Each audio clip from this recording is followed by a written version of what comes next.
been having a lot of people flowing into my app, and I don't really often formally introduce myself. So if you are new here and watching the replay, or if you're new and you're live, my name is Kat Villain. I am a yoga teacher, obviously. I've been teaching yoga since I was 22, and now I am almost 36. And it is my lifelong passion. When I first found yoga, I was about to take a job at an accounting firm. And I did take the job, but I had found yoga before that. And I was sitting in my accounting job for about 6 months, miserable. And yoga was the only thing that allowed me to feel good. And I had this wake up moment where I knew that to stay where I was worse than to face the unknown and just do what made me feel good. And so ever since then, I booked a one-way trip to India, and I took my first 200-hour teacher training, and I started teaching somehow. I don't know how it unfolded, but I taught in India, I taught in Asia, Thailand. I was running a studio in Malacca, Malaysia. I taught a bunch of locals in Africa to teach yoga in their community. I worked at a surf camp in Nicaragua. I have worked at different eco retreats in Costa Rica, and I've really been everywhere in Canada. Eventually what took me down to LA, teaching yoga in Venice and Malibu. And now here I am in the central coast of California, not living by very many people. And then I brought this all online. So now I get to be here with so many humans, which feels like such a gift to be able to share this practice that has changed my life with all of you. So that's kind of my short, brief introduction. If you're here, you're obviously here because you love spirituality, you love feeling good, you always want ways to heal yourself, you want ways to bring more tools into your life so that you can be, hopefully and ideally, the best human you can be and align with your path. And I don't know about you, but for me, that almost makes it it makes us feel more. It makes us feel more when we're off a little bit. It makes us feel right when we're stuck, it's oh, I gotta there's something going on. We're just more sensitive to our lives and how to shift within our lives. So today, what I wanted to bring through here was this beautiful turning point that we're at. So within Taoism, and also a lot of older cultures, even paganism, Wiccas, this moment right now, which we can call Samhain, which started on Halloween, is this kind of week into about November 5th and 6th, which is the exact midpoint between the autumn equinox and the winter solstice. And so there's something very special that happens at all of these midpoints within the seasonal wheel. And so if you've watched any of these videos, you know that in autumn, it is our lungs that are in their fullest expression. Every season awakens a specific organ system that gives it its opportunity to shine or be highlighted. Because if you have weak lungs in autumn, you'll really feel it, right? Especially in winter as the energy of the lungs wanes. And so just like the moon goes through this full and new cycle, and the sun goes through the fullness of the summer solstice and the darkness of the winter equinox, our organs have this similar rise and fall. And so from the autumn equinox, when the lungs were officially birthed, right, and they started sprouting up, we reach this midpoint where lung energy has peaked and the lungs work with our large intestine. So when we're not breathing deeply, we tend to feel stuck or we can't let go, right? Because these two are paired together when we're processing a lot of grief and sadness, etc. And so when we reach this high point, which is kind of what we reached in Samhain, when the veil is very thin. We're in these feminine yin seasons of autumn and winter, which are much more receptive, much more internal. The obedience of autumn is that it contracts us into ourselves, just like it is drying out the seeds on the plant so that they can be cured and essentially hibernating, right, until spring, until it's warm enough, until it's wet enough, until the conditions are right for those seeds to sprout. And so in the seasonal obedience, what we're really doing is we're gathering our energies within, right? Lung energy is peaking at this moment. And now from this moment to the winter equinox, how I like to view it is lungs slowly begin to either birth the kidneys, right? As their energy begins to decline. And so if you're a mother, you can feel that where you're right when you're about to birth the baby, it's your energy declines to feed the next. And then, you're a little bit, when you're postpartum, you've given a lot of yourself away, right? And so that's what happens in the seasonal wheel. And at these midpoints is that organ reaches its peak. And so in autumn, it's the lungs have peaked and now they're beginning to decline. So I hope that makes a little bit of sense. And so it's not just oh, it's the lungs for all of autumn. No, it's there's this rise where you have the fullness of the lungs And then now we're dropping, and lung energy is transforming or nurturing or birthing the energy of the kidneys. And so the soils are being set for winter. And why I wanted to bring this through today is to just basically give you a few of my practices that I really like to do at this time of year, because another thing that's happening is the movement of the sun has begun to slow down. So in autumn, there's this acceleration where it's like quickly and quickly and quickly and quickly and quickly. There's less sun, less sun, less sun, less sun, less sun, right? And you notice it, you're like, oh my God, the sun's setting even earlier and earlier and earlier. And now the sun isn't really going to move on the horizon that much. And if you're, I mean, I live off grid in the middle of the woods, so I'm always like noticing where the sun is rising and setting. If you're in a city, it might not be as apparent, but I can always, like, there's specific tree markers, like I can see where, when the seasons change, exactly where the sun is rising and setting. And since I'm on solar panels, you know, like we have a grid set out so that like the kitchen side, the east side, when it's right at spring, the sun is rising right there, right? And it's setting right on the other side of our house on the west. And so I'm very attuned to these, and so can you be, right? But now is the moment where we don't have as much urgency, right? There's like a slowness that has almost overtaken us. So we're like gathering and gathering and bringing it all in, like the animals are, they're gathering their acorns, bringing them under the ground, doing whatever they're doing to prepare for winter, because they know, they can see it coming, right? And that's why we do these practices, because we want to see it coming, right? If we didn't know spring would come after winter, we would be terrified. There would be no food, everything would be frozen, we would be cold, and we'd literally be like, oh my God, will we ever eat again? Right? But the moment you see it once and then you see it twice, you can start to see the patterns, right? And patterns hold magic, right? Just like you are patterned to design to fit your yoga, your yoga practice, your body, right? If you're doing any of the practices, it's like it flows through into every human. The seasons flow through into every human. And that's what's so beautiful about Taoism, is that you can begin to perceive the patterns so that you know how to act, right? And so if we know now that the lung energy is slowly beginning its decline, right? We have our last opportunities to really support and nourish our lungs, so that when, you know, autumn is about the dryness, winter is about cold, right? And so when the cold sets in, right, we have the energy of the lungs have supported the kidneys in such a way so that we're not feeling winter things like arthritis, like fear, like not feeling like safe in our bodies, right?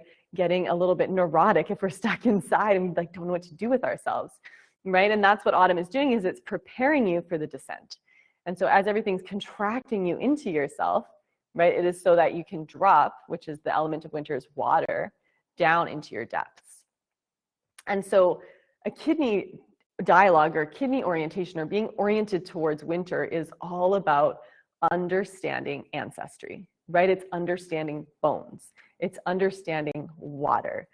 And if you know anything about water, water is like, it holds so much memories. If, you know, when water comes out of a tap and it's been through like intense chemical process to like get whatever out of it, and then goes through all these 90-degree angles, like it comes out very distorted, right? And that's why we should never drink tap water. We should at least, you know, vortex the water, or, you know, put the water in crystals, filter the water, you know, spin the water. Like if you ever watch nature, it's always vortexing water to put like this crystallization in the water, because it holds the energy, right? And even one drop of like flower essence transforms the whole water, because one drop of coherence is really all you need to make dissonance, right, coherent again.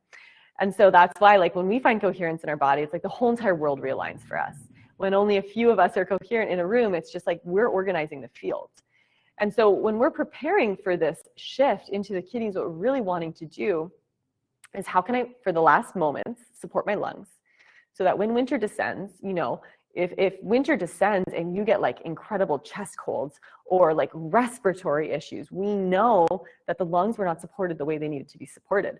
And in all, you know, Taoist Chinese stuff is, it's like, keep the lungs warm, keep the kidneys warm, right? As the weather gets cold, it's warm here today.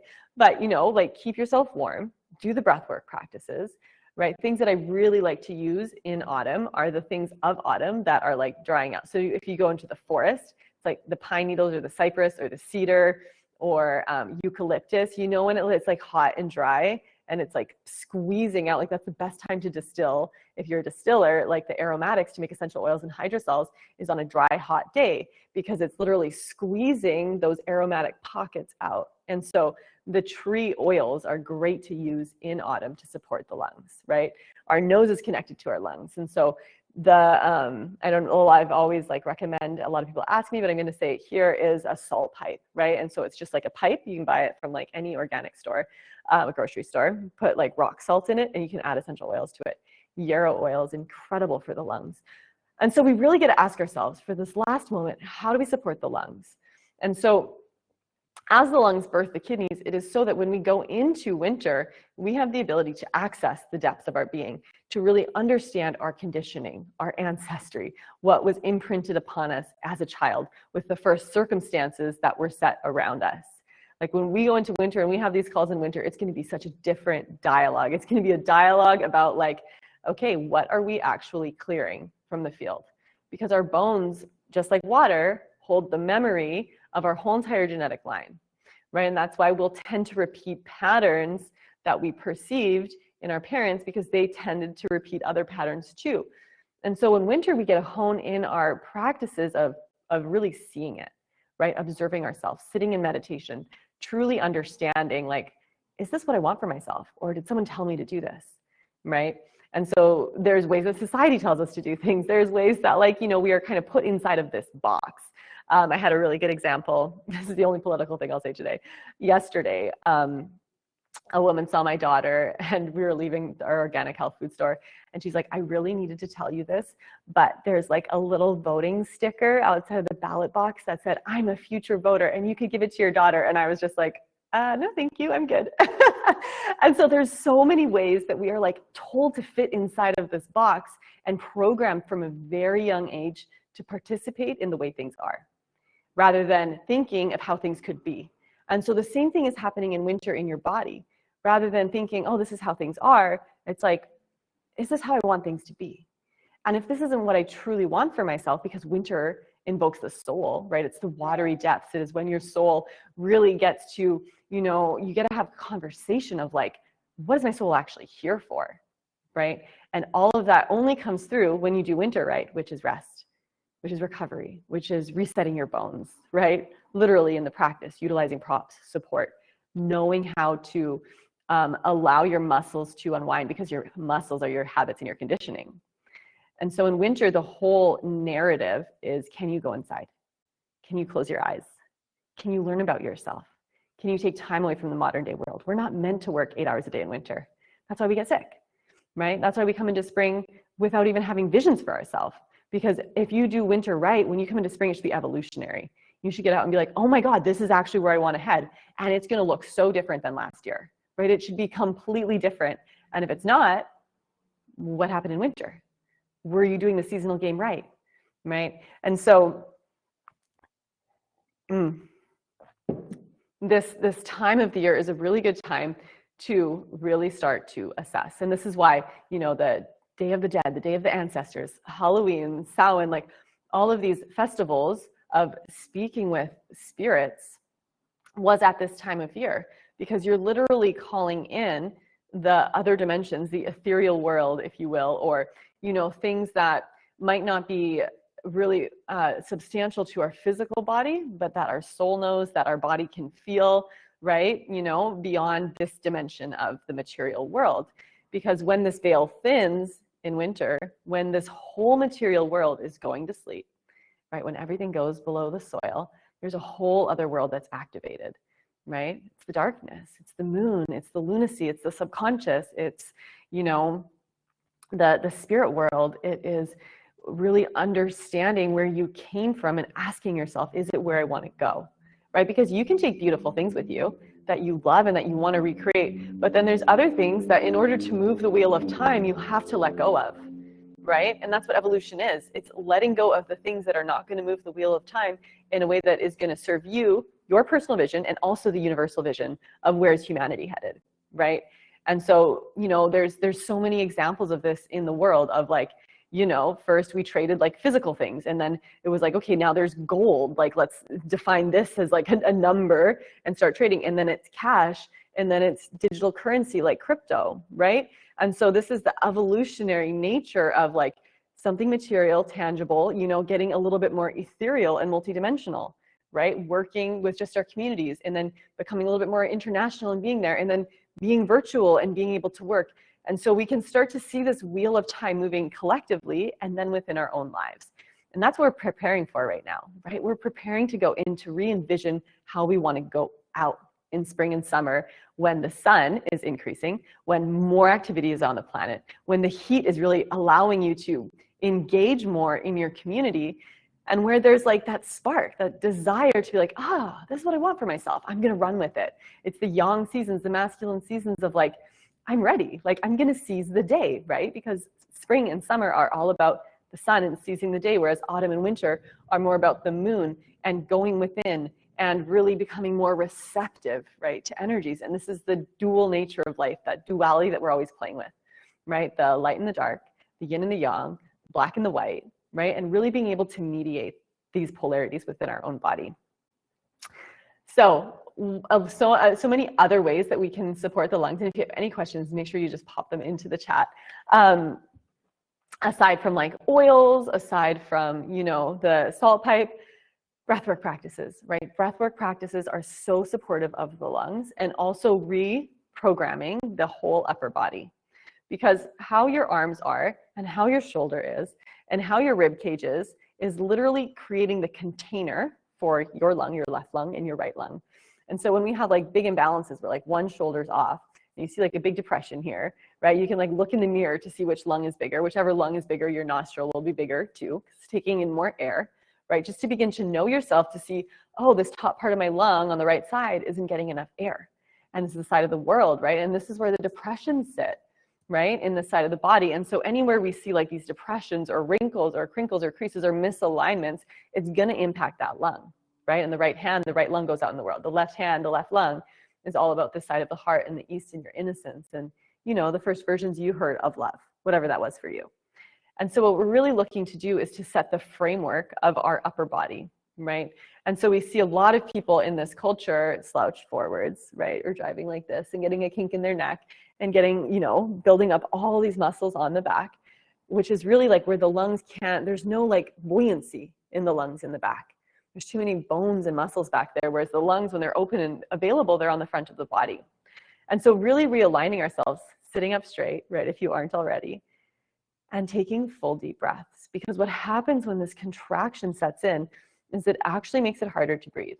And if grief is already an issue for us, if we have sadness, it gets just even harder because the sun is going down earlier. We're being drawn into ourselves even more, having to feel things a little bit deeper, right? And so autumn can be really revealing, but it can also be really empowering because you can actually manipulate it.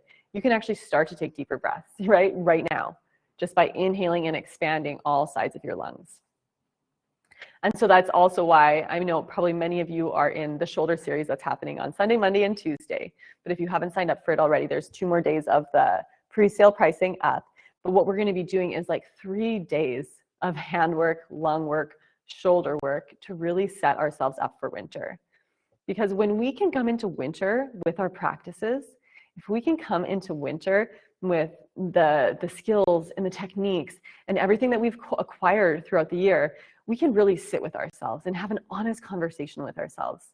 And so last week we really talked about, writing down the things that, you're ready to let go of and what you're going to replace them with, and really having this conversation of like what's holding you back from your potential. And so as we really come into the fullness of ourselves in winter, we really get to be revealed what's really going on behind the scenes. And so if you've never closed your eyes and done a meditation before, you do it and you're like, mind starts going crazy, you get a peek behind the veil, right?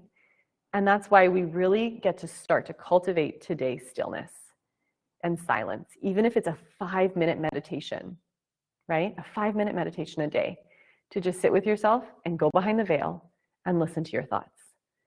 Right. And I at first I'm not about like no thoughts, like there's no such thing as no thoughts. Like there is, but that's not what it is initially. Initially, it's what are they? What repeats in my mind that I might not even see in my everyday reality that's creating my reality? Right? Because we often can't see what is being created in front of us because we don't even notice our thoughts. Kina says, I love your guided meditations. I have something excited for you planned for December. We're gonna have a whole winter party. I have a little bundle for you all. But when we can really sit with ourselves and start to see our thoughts, we start to see our reality more clearly of why we're calling it in, right? And so if there are things in your life that feel sticky, that feel stuck, that feel, that feel like, oh, why does this keep happening to me? Or why do I keep calling this in? If this is the time to sit back, to close your eyes and to sit in meditation and to be like, what are the thoughts that are running on repeat again and again and again that are creating what I see? Because that's all that's happening, right? It's as simple as that. Is I love like when people are doing their manifestation courses, it's like, all you have to do is tell someone that they're already manifesting everything at every moment, in every single thought, right? All the time. Like you are magical. And there's no taking your magic away at any moment because you're creating your reality right now, all the time. You're always manifesting. That's how it works. But the trick is, are you consciously doing it?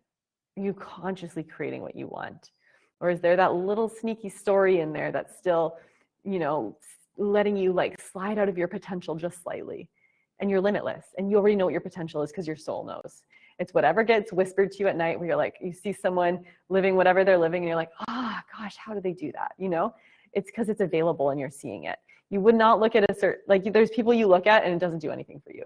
And then there's other people you look at and you're like, oh my God, like, there's something that clicks in. That's a resonance, right?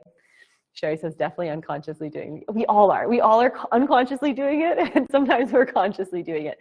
And this is where we really have to start to sit with ourselves and to be okay with sitting with ourselves.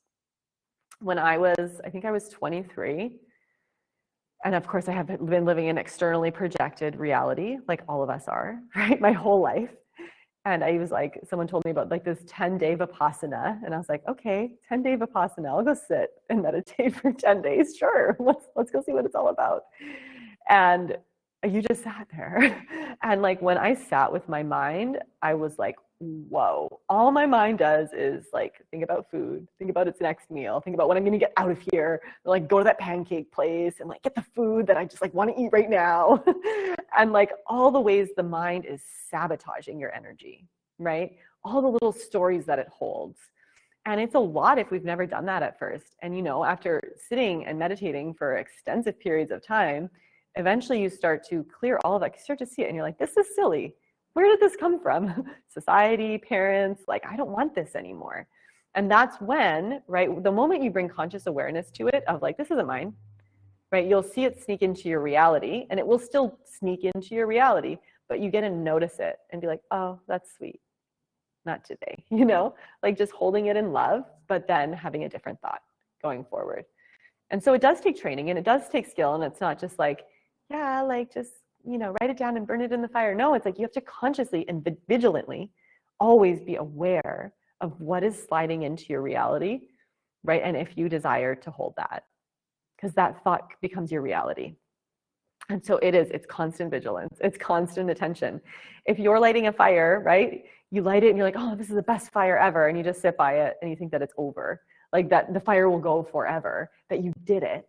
No, you always have to add more fire. You have to add more fuel. You've got to stoke that fire. Like this is life, right? And when you can find the joy in it and the excitement in it and vision it and sit with yourself in it and do it for a bigger purpose, right? It becomes fun to maintain that fire. It becomes, you become curious of like what else is lurking under the scene so that you can uproot these things that are maybe creating a reality that you don't truly desire for yourself.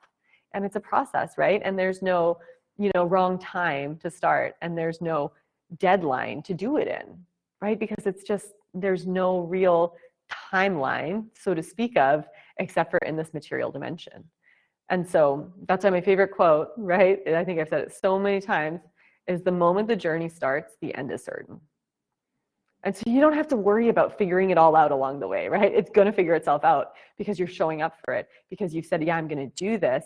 And then the moment you say like, yeah, I'm going to do this, everything you need will show up. Even when you think it's like, oh, why did that just show up? It's exactly what you needed because you asked for it, right? And so this is where when we meet ourselves where we are, when we meet our lives as things are coming into our field, rather than judging them or labeling them or, whatever we're doing with them, we're just meeting it. And we're like, what is this showing me right now? How can I work with this? How can I utilize this energy? Is this what I want? And if it's not what I want, where is this coming from, right? So we really get to take these deeper dive steps into this work of just self-observation, right? And so as we're feeding the lungs for the last time, supporting them as they're about to birth, just like you would support a pregnant mother before she's about to birth, right? You're getting your home ready. You're getting the birth portal ready. You're bringing in your altar. You're bringing in the things that you need, your tea, right? Your nourishing foods. Kidneys love like seaweed and like dark stuff, right? Salty things, because the flavor of the kidneys is saltiness, right? And they love like waters and, you know, moving your body and practices that are not, in a sense, like working your muscles too hard, but are actually supporting the structure, the framework of your body. And that's where, you know, when arthritis creeps in, it creeps in the winter or as you're approaching the winter of your life. And it's from the bones drying out and then the drying out of the bones experiencing coldness. So in winter, we got to look for ways to heat ourselves up, tend the fire, right? We got to look for ways to support our bones, which is really supporting our kidneys, which is understanding ancestry, which is knowing that nothing is set in stone. Even your bones are so fluid and pliant, right? In the middle of them is the bone marrow. And so it's crystallized structuring. And it's really where we see a lot of injuries are when like the body is misaligned, the bones are off, right? You see, and I lift something up and all of a sudden I've torn my shoulder. And so we really get to work on setting the conditions for the bones, for the framework, right? For like the container is what we're setting in autumn so that as the water rains down in winter, we can hold it, right? We can hold all that fertility. We can hold all that crystallization. We're not just going to like leak it all out everywhere. And so those are a few of, oh, wow, we've already been 30 minutes. Those are a few of my favorite ways to really view this portal. I've been eating more nuts lately, like pistachios. My friends have a joke about me and pistachios. I love them. It's all I eat. Pistachios are the best. I really like food that like I have to have an experience with, like that I can't just shove in my mouth. I like have to peel them or like do something. Like it just makes me feel primitive and intentional. So when we're meeting this portal and we're seeing that at these midpoints in the year, the energy of that organ is waning, right? We have this last final moment to support the lungs and the large intestine. Again, breath work, aromatics that are very like piney, like pungent foods, whatever gives you that feeling. Like I'm not suggesting to drink red wine, but you know when you have like that one sip of red wine and it just like gives you that feeling, that astringency, like those kinds of foods with tannins, right, are like really what are giving you that, the pungency that the lungs need, right, that they resonate with. And then when we descend into winter, right, we've already set everything up in the lungs and the large intestine, because in winter, they will now reach their bottom. And so it's hardest to work with the lungs in winter. You can still do it, right? But when the organ is done birthing and the kidneys start to lift up all the way into Lammas, which is the midpoint between the winter solstice and the spring equinox, right? That's when they'll reach their peak, but they're starting already now under the soil to be birthed. And so we get to have in our awareness and in our perception that we are soon going to be supporting the kidneys. We are soon going to be taking time inside. We get to play with more aspects of the moon, the lunar. The winter is the most feminine of the feminine, right? It is when water rains down. It's when all the emotions are coming up. It is when we get to sit with ourselves. It is when we get to work with our ancestry, our bones, our head hair, our teeth, right? And so when, and the kidneys are our jing, it's our life force. So it's like this first material substance that really creates the physical body. And they have a charge. Like if you imagine your kidneys as like two little batteries and they're like, doop, doop, doop, this is your charge for your lifetime. That's what they've got. And so some people will live their lives pretty hard and they won't last as long, right? And these practices are meant to cultivate your energy, right, in an intentional way so that you get to your destination, so that you come here to do what you came here to do. Otherwise, you have to come back, right? And I don't know about you, but I want to find a different interdimensional plane after this earthly one. I'm ready to explore another dimension. And so really, it's like, how can we support and nourish and nurture our bodies in a way that is really going to be in alignment with nature and in alignment with like the quest of our soul? And that's how I'm always seeing this practice. And that's why when you meet yourself on your yoga mat, I have tons of free practices up, right? Just turn one on and do it once a day, right? When you meet yourself on your yoga mat, you're meeting your body where it is, and you can start to have a conversation with it. How does it feel today? What is coming up, right? And then when you sit in meditation after you've moved your body a little bit, like the whole point of the yoga practice is to set yourself up for breath work so that you can sit and then move the breath through your body, because the body is like the jing. It's your life force. It is your physical substance that you're playing with in the yoga practice. It's like maintaining your vehicle, or, you know, cleaning your house and upkeeping your house. Like that's what you're doing with the physical body.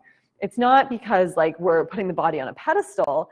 It's because there's contents and there's a use for this body, right? And so then the breath, the prana, this is like the life force that is animating the body, right? The inhale and the exhale. And it is you really interacting with the world outside of you. So you go into your house, you leave your house, you use your vehicle to get to your destination. But all the while, things are happening inside of there, right? And then behind that veil, after we're done the breathwork practice, the prana, working with, you know, these more ethereal aspects of ourself, also called the qi in Taoism, the jing qi, we're working with then the mind, sitting with yourself in meditation. And so it's really hard to sit in meditation if you've got a fire in your body and you're like, oh my God, this hurts so much. The mind is like, how much longer do we have to sit here for, right? And that's why there's like a sequence. You don't just like come to yourself and you're like, oh my God, I need to start doing my practices and sit in meditation. The mind is like crazy. The body's like, I'm sore. I can't sit here. Why is my back hurting? Like, how do I sit in the center? You know, we're doing the practice. We're doing the breath work so that we can sit and have a conversation with God, have a conversation with our soul, have a conversation with like, why am I here? And how can I now receive, right, the insights through my conduit so that I can live the life that is really going to nourish me, nurture me, support my community, support my soul. And like, I mean, people are like, oh, can I learn stretching from you? I'm like, gosh, you want to learn stretching from me? Like, it's so much more than stretching. Like, we're not stretching here, right? Like, this is a lifestyle. This is a path that you are on so that you can live the best life you want to live, right? And that's of your choosing. Brittany said, my grandmother was born with only one full kidney and other as small as a raisin and shriveled. I've always thought, do you know which one it was, the left or the right, Brittany? I always thought this was so interesting and I contemplate it often. I was in kidney failure early this year. Yeah, so our left kidney, we get from our mother. Our right kidney, we get from our father. And so the organs are the same. Like we like, of course we can be born with like little deformities and like, you know, we all like come in with what we come in with. And so when one kidney is shriveled up, there's not going to be as much energy in that kidney. But even if you take a kidney out, right, you still have the energetic field of that kidney. Do you know what I mean? Like you can take things out of the body and you still have the like imprint within your body. But yeah, when we have like one organ that isn't as strong, right, there's going to be an overcompensating side and an undercompensating side. And we go into this more in winter, but the left kidney and the mother's kidney is like your root of embodiment of like knowing it takes time to achieve what it is you're here to achieve. It's the patience that you need to really, you know, keep at it, keep stepping out into the world. And the right is the one that steps out into the world. It's the one that gets going, that gets moving, that our father's like, here, this is how you work in the world. And you're like, okay, let's do this, you know? So it steps out. And the mother stays at home. And, you know, of course, like in this world, it's like both and whatever, but it's the energy of like the feminine holding, right? The home, and the masculine, you know, protecting and going out and gathering, right? It's kind of like that dynamic within the left and the right. And then of course, the third is yours. You know, we are never set with our genetics. And that's why when you research and look into epigenetics, it's like, you can do anything. You can turn genes on and off all the time, all the day long if you want, by what you're doing, by what you're eating, by how you're practicing, by reprogramming the thoughts that are in your mind. We're so plastic. It's so pliant, this reality. And when you really believe that you can change everything about yourself, you can. But if the story's there that like, no, I'm going to have this forever, you will. And so everything's a deal you make with yourself. And so you really have to know, okay, is this what I want to bring into my life? Is this what I want to cultivate? Are these the thoughts that I want to have? If I'm limitless and I could have whatever I wanted, what would that be? And most people don't even know what that is, right? And so you got to ask yourself, this winter, as we start to, the lung energy declines and you get pulled more into your house and you get to sit with yourself. What do I truly want for myself? What is it, right? Where do I, like, if I could just like envision this future for myself, like how perfect that it would be, what would that be? And just getting really comfortable and familiar with that moment in time.